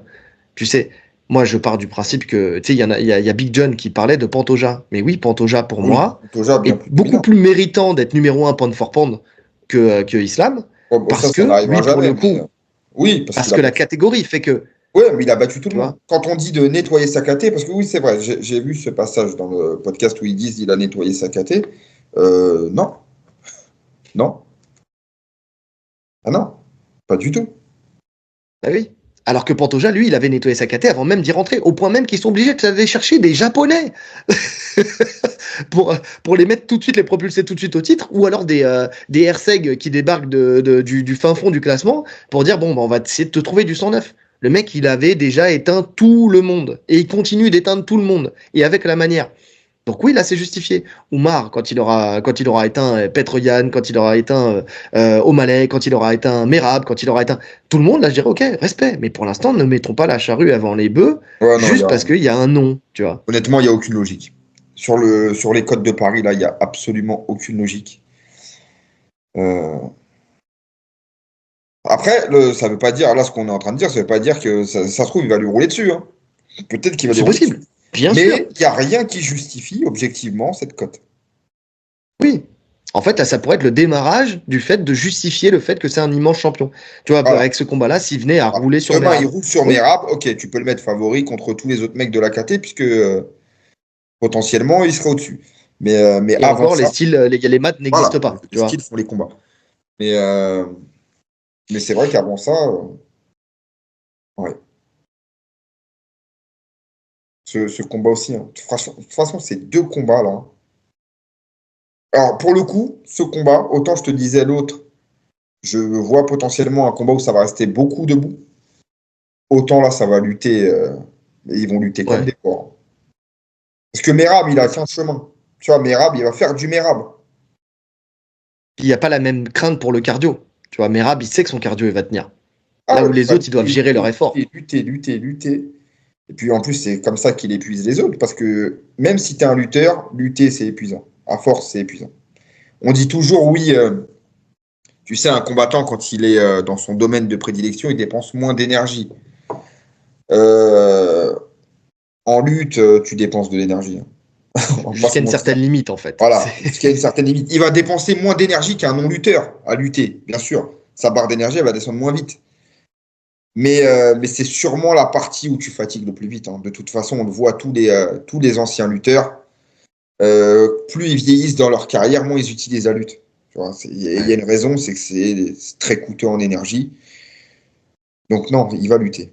Il a cet avantage de cardio et il va l'utiliser au maximum sur cette partie-là. Puis surtout, dernière force pour moi du côté de Merab, c'est que la plupart des lutteurs, ils vont s'acharner à lutter, tu sais, à conserver ce qu'ils tiennent. Tu vois, c'est-à-dire qu'ils vont tout faire pour essayer de faire chuter. On en a parlé tout à l'heure. Lui, on l'a dit, il va relâcher systématiquement.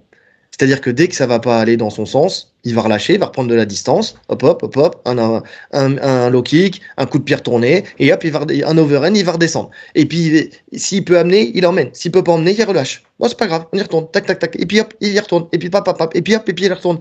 Et en fait, ça, je suis même pas sûr que Oumar soit habitué à ça. Parce que je pense qu'ils se font des guerres, tu sais, où vraiment t'as du scramble, du truc, du machin, où tu tiens, où tu viens prendre tes contrôles, des contrôles un peu longs, mais tu sais que par exemple, le mec il est en single leg, tu vas venir ceinturer la hanche, tu sais, de l'adversaire, tu sais, mais c'est des moments où il se passe rien. Tu vois, c'est de la lutte, mais c'est un moment où tu sais, il va y avoir un petit temps de contrôle. Donc tu récupères un petit peu, et puis après tu fais ton scramble, et puis après, tu vois, là ça va être vraiment. C'est constant. Merab, il lâche le single, il a à peine lâché le single, qui t'a déjà mis 2-3 crochets au visage pour re-shooter derrière, et ainsi de suite, et ainsi de suite. C'est ça. Et c'est submergent, en fait. C'est un peu le moustique qui te nique ta nuit, en fait, tu vois, Merab. T'essayes de l'éclater, mais en fait, il est toujours à ton oreille, tu vois. C'est super chiant. Le mec est épuisant. Et on n'a pas cette réponse. En fait, sur ce combat, sur les deux combats, là, c'est ça qui est intéressant, c'est qu'il y a plein de questions sans réponse. Et on les aura que dans la cage. Donc c'est vrai que l'analyse, on peut complètement se planter. Tu vois, il y a des analyses, je suis plus ou moins... On n'est jamais sûr à 100%. Et les chemins ont plus de chances d'arriver.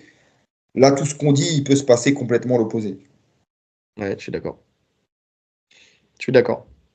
Il suffit que, c'est ce que j'ai dit de toute façon dans mon pronostic, tu vois, c'est celui qui prendra le lead en lutte, de toute façon, qui aura la clé pour gagner ce combat. Ouais, c'est ça. Même au-delà de la boxe, de tout ça. C'est celui qui prendra le lead en lutte. Ouais, ce combat, il joue sur ça. Si techniquement, il arrive à imposer son jeu, Oumar, il va gagner le combat. Mais on va le savoir assez vite. Hein. Si dès les premiers échanges, Merab, on voit que c'est trop puissant, parce que je pense, et je peux me tromper, hein, c'est du ressenti, je pense qu'il est plus puissant. Parce qu'il est plus puissant que lui, qu'il peut le stopper, ne serait-ce qu'en force. Donc s'il arrive à faire ça, Merab, la soirée elle va être longue pour Oumar. Parce que je pense que Cerudo, c'est déjà un monstre de puissance, déjà, pour commencer. Ouais. Et pourtant, il l'a stoppé. Ouais. Les à côté Alors déjà, il y a la blessure d'Oumar qui a été annoncée, on en a parlé dans l'épisode d'actu, pendant son camp, son bras cassé, donc quelle influence aura sur ce combat-là? On en a parlé en long, en large, en travers, on vous invite à réécouter le podcast d'actu, c'était celui de cette semaine d'ailleurs, enfin de la semaine dernière, donc n'hésitez pas à aller jeter un coup d'œil dessus si vous voulez avoir un peu plus d'éléments là-dessus, mais bon, quelle implication ça aura? L'adversité, le plus gros adversaire, tu vois, est-ce qu'il va pouvoir confirmer face à l'élite de la catégorie? Parce qu'on l'a dit, hein, top 15, top 10, top 5, top 3 champion, tout ça c'est des strates de niveau. Donc savoir s'il est capable d'atteindre ce Graal, déjà. Le cardio, pour moi en tout cas, le cardio, on ne sait pas. Quid du cardio? Est-ce qu'il aura le cardio pour pouvoir tenir contre Merab? Lui, on sait, on a la réponse, on verra avec Oumar. Et du côté d'Oumar, c'est plutôt du côté de Merab, c'est la grosse fréquence de combat. Tu sais, il combat beaucoup, il combat énormément. J'ai pas l'impression que ça le gêne. Tu sais que ça empiète sur son état de forme. Mais quand même, tu vois, il y a eu ça, il y a eu le fait qu'il devait pas s'affronter, puis après ça s'est fait un peu en short notice. Enfin, parce que finalement il a accepté comme ça le combat en très peu de temps et puis sur un court laps de temps. Ouais. Moi, j'avais ma petite théorie dont je t'avais parlé sur le fait que il l'a préparé, il l'a annoncé au dernier moment pour se donner peut-être une chance, une petite chance supplémentaire. Ça, c'est la force du champion, hein. C'est de se dire bon, je le veux lui, je commence, puis je dis je le veux. Et puis je continue, tu vois. Là où l'autre, on commence alors. Ouais. Après, tu parles de son rythme de combat. Physiquement, il n'y a pas de problème. Physiquement, de toute façon, je trouve même que c'est presque plus sain, tu sais, pour un combattant d'enchaîner les combats. Voilà, t'es dans ta prépa, en fait, tu vois. T'enchaînes tes prépas et puis t'es bien. Tant que t'as pas de blessure, de toute façon, y a pas de souci. Là où c'est plus problématique, c'est sur l'aspect psychologique. Quand on parle de fatigue, très souvent, les combattants et les champions, notamment, et Adesanya, on avait parlé, Volka aussi, tu sais, quand t'es épuisé, c'est psychologiquement que t'es épuisé. D'avoir cette pression tout le temps, tout le temps, tout le temps. Là, il n'en est qu'au début de la pression. Il est au début, voilà. Il est au début de la pression. Il a eu que son combat contre Malais, finalement, où il y avait énormément de pression et énormément d'enjeux. Donc oui, il peut enchaîner. Je pense pas que ça aura un impact tout de suite. Là.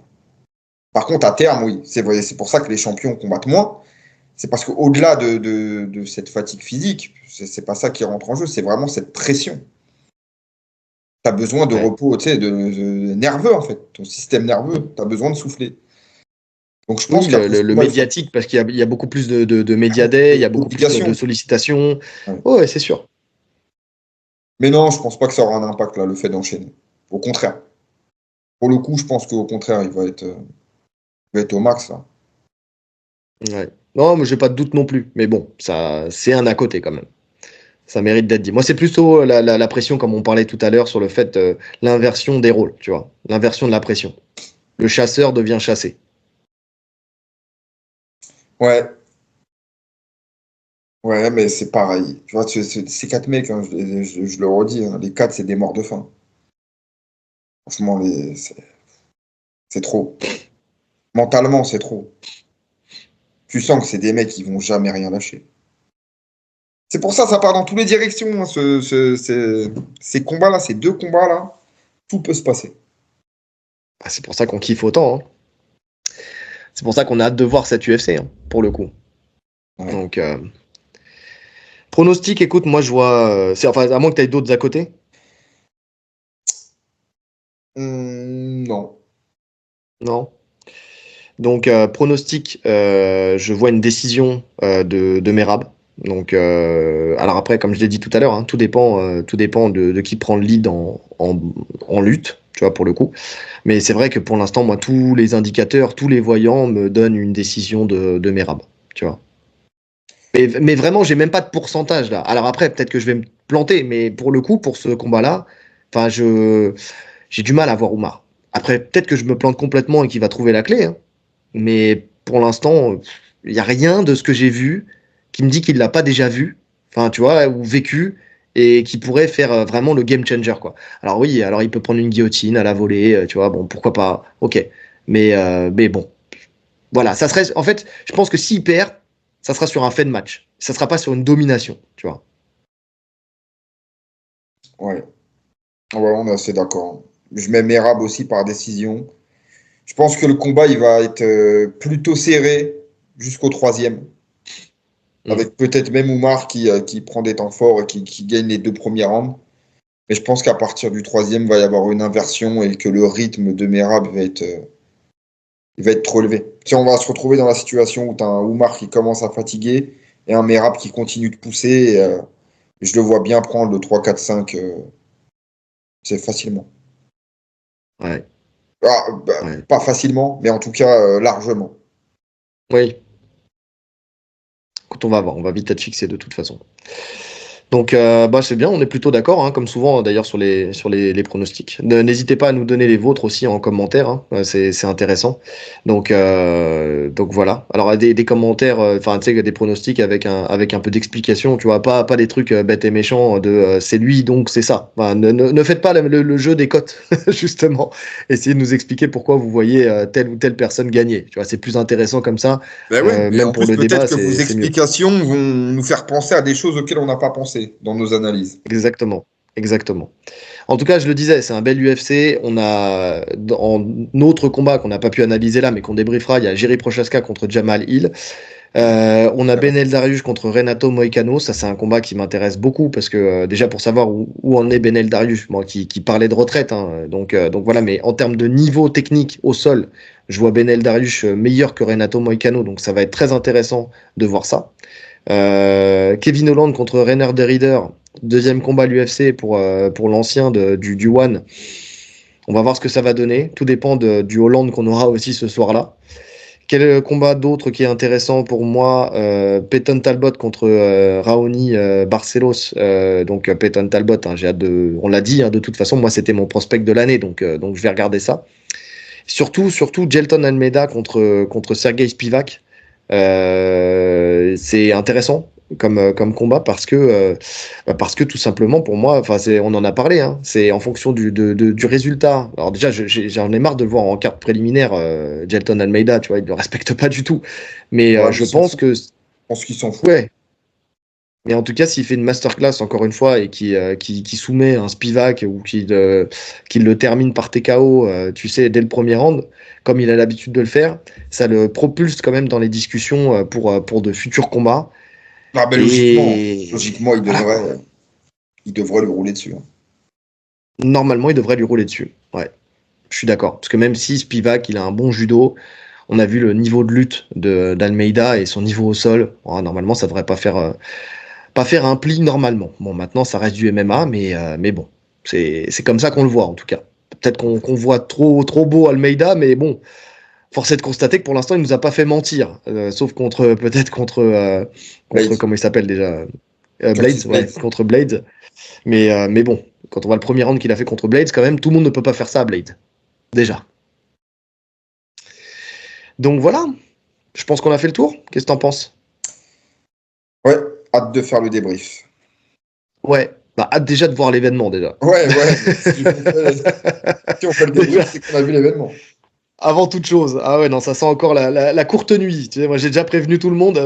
Ça dort dans le canapé, puis ça va regarder l'UFC, c'est sûr. Je vais faire un open mat avec des soutes à bagages sous les yeux, ça c'est sûr. Mais bon, on va regarder cet événement. En tout cas, likez, commentez, partagez, cliquez sur la cloche des notifications pour ne rien rater. Les 5 étoiles sur toutes les plateformes de podcast. Le lien Tipeee en description et le lien vers un Fight en description. N'oubliez pas, jusqu'au 4 février, le code Tatami15 pour 15% de réduction sur ce site. N'oubliez pas. Si vous voulez avoir du matériel que les autres n'ont pas, c'est ici que ça se passe. Et puis voilà, il ne nous reste plus qu'à vous souhaiter une bonne journée. Une bonne soirée. En fonction de l'heure à laquelle vous nous écoutez. Allez, salut. Salut.